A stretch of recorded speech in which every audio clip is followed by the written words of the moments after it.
जन स्वराज कार्यालय में आप सभी पत्रकारों का मैं स्वागत करता हूं। मेरा नाम प्रोफेसर कुमार शांतनु है।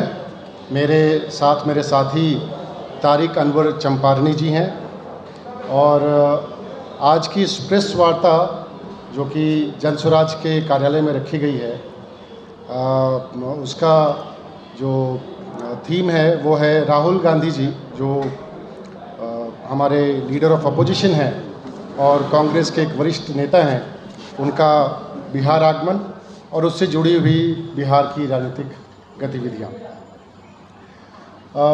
इस पूरे प्रेस कॉन्फ्रेंस को हम दो भागों में लेंगे। हम अपने अपने वक्तव्य देते हैं, उसके बाद आप अपने सवाल हमसे पूछ सकते हैं। शुरुआत मैं खुद ही कर देता हूं। पिछले 3 महीनों में 3 बार जब राहुल गांधी जी का पदार्पण बिहार की इस पवित्र भूमि पर हुआ तो मुझे लगा कि राहुल गांधी जी अपनी गलतियों की माफ़ी मांगने बिहार की जनता के पास आए हैं, लेकिन अपनी राजनीतिक करियर की तरह यहाँ पर भी वो मुझे फेल होते हुए नज़र आए। जिस कांग्रेस के चीफ मिनिस्टर ने बिहार के लोगों को गाली देते हुए ये कहा कि बिहारी और बिहार के डीएनए में मजदूरी है, उस कांग्रेस पार्टी का एक वरिष्ठ नेता बिहार के लोगों को पलायन और रोजगार की बात करने, उसका झांसा देने यहाँ आया। इससे पहले कि राहुल गांधी और कन्हैया कुमार जी पलायन रोको रोजगार दो की बात करें, उनको अपने मुख्यमंत्री तेलंगाना के रेवंत रेड्डी से पूछना चाहिए कि जिस बिहार के लोगों ने इस भारत को बनाया है, जिस बिहार का इतना ऐतिहासिक गरिमा रहा है, उसके लिए ऐसे वक्तव्य देने से पहले उन्होंने क्यों नहीं सोचा। खैर, राहुल गांधी जी का एक और स्टेटमेंट आया अपने इस विजिट के दौरान कि पूरे भारत की राजनीति 5% लोग चला रहे हैं। उनका इशारा आरक्षण की तरफ था। मैं पूछना चाहता हूं कि इस 5% लोगों से जो देश चल रहा है उसकी जिम्मेदारी उनके ऊपर क्यों नहीं है।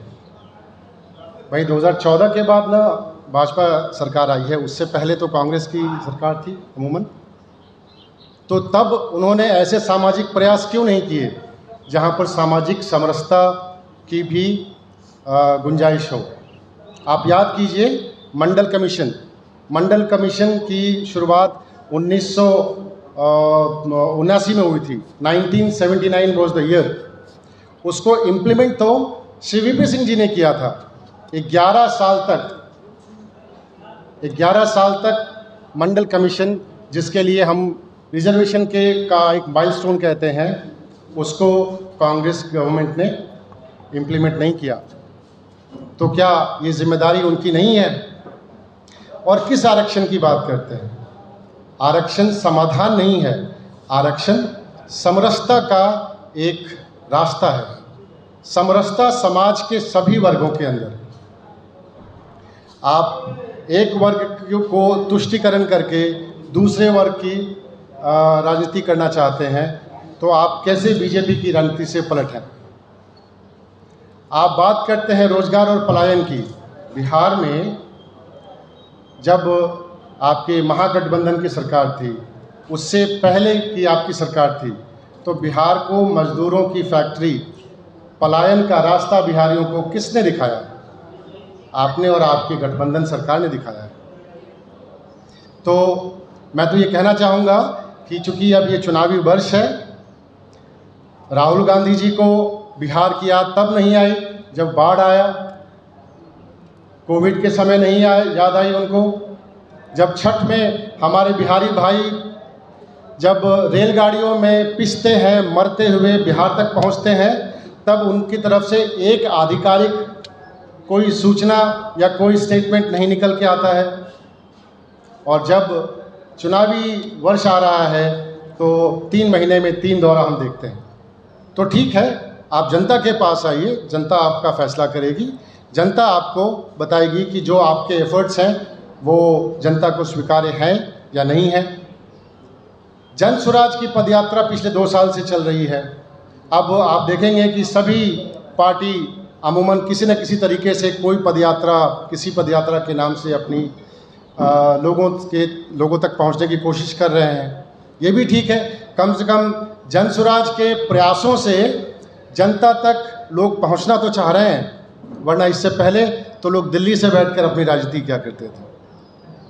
तो मेरा भी इतना ही कहना है। मैं चाहूँगा कि मेरे साथी तारिक अनवर चंपारनी जी भी अपनी राय रखेंगे इस पर। आप सभी साथियों का बहुत बहुत धन्यवाद। आपने अपना कीमती समय निकालकर राहुल गांधी की यात्रा हुई है बिहार में।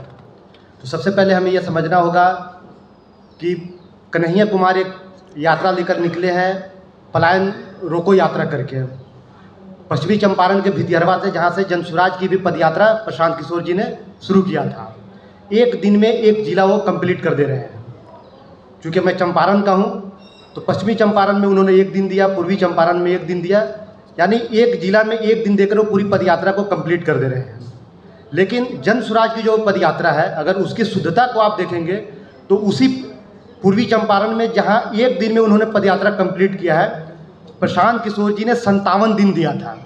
और 57 दिन जब उन्होंने दिया तो आप समझेंगे कि एक एक पंचायत को प्रशांत जी एक एक गांव को घूमे थे। तो जब आम जन के बीच जाते हैं तो समस्याओं को समझने में ज़्यादा आसानी होती है, तुलना में कि आप एक ही दिन में एक शहर को, आप एक पूरे ज़िले को आप पद यात्रा करके या जिस तरीके से भी आप यात्रा करते हैं आप कंप्लीट कर देते हैं। तो ये यात्रा में, हमारी यात्रा में, जन स्वराज की यात्रा में और जो कांग्रेस की यात्रा है उसमें फ़र्क है। अब रहा राहुल जी इधर पिछले 2-3 महीनों में 3 बार आ चुके हैं। कल बेगूसराय में थे। बेगूसराय में क्यों थे ये भी समझने की बात है।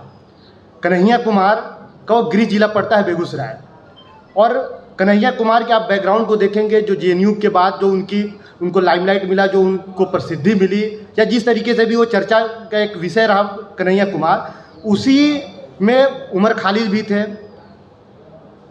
हमारे बिहार के ही एक मीरान हैदर आरजेडी के नेता थे, वो गिरफ्तार है, जेल में। लेकिन राहुल गांधी किसी पर भी बयान नहीं दे रहे। बयान तक, यानी नाम लेने तक पर जो है उनको कहीं ना कहीं उनको हिचक हो रही है, नाम लेना नहीं चाह रहे हैं। लेकिन एक कन्हैया कुमार को एस्टैब्लिश करने के लिए वो बेगूसराय आते हैं यात्रा करने के लिए। और यात्रा कितने देर की होती है?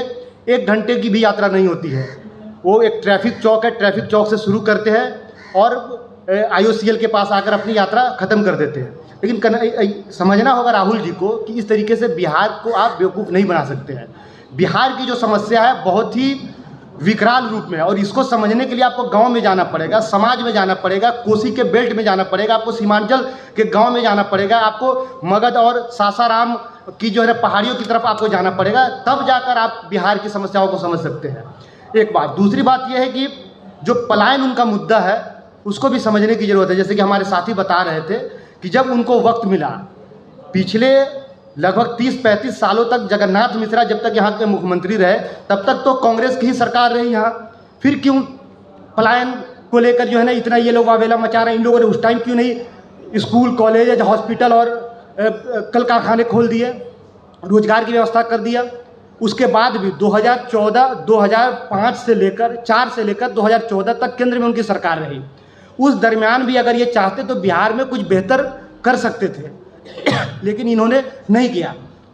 न तो रोजगार के क्षेत्र में इन्होंने कुछ किया, न कल कारखाना इन्होंने खोला, या स्मॉल स्केल इंडस्ट्रीज जो होते हैं उस पर भी इन्होंने कुछ काम नहीं किया।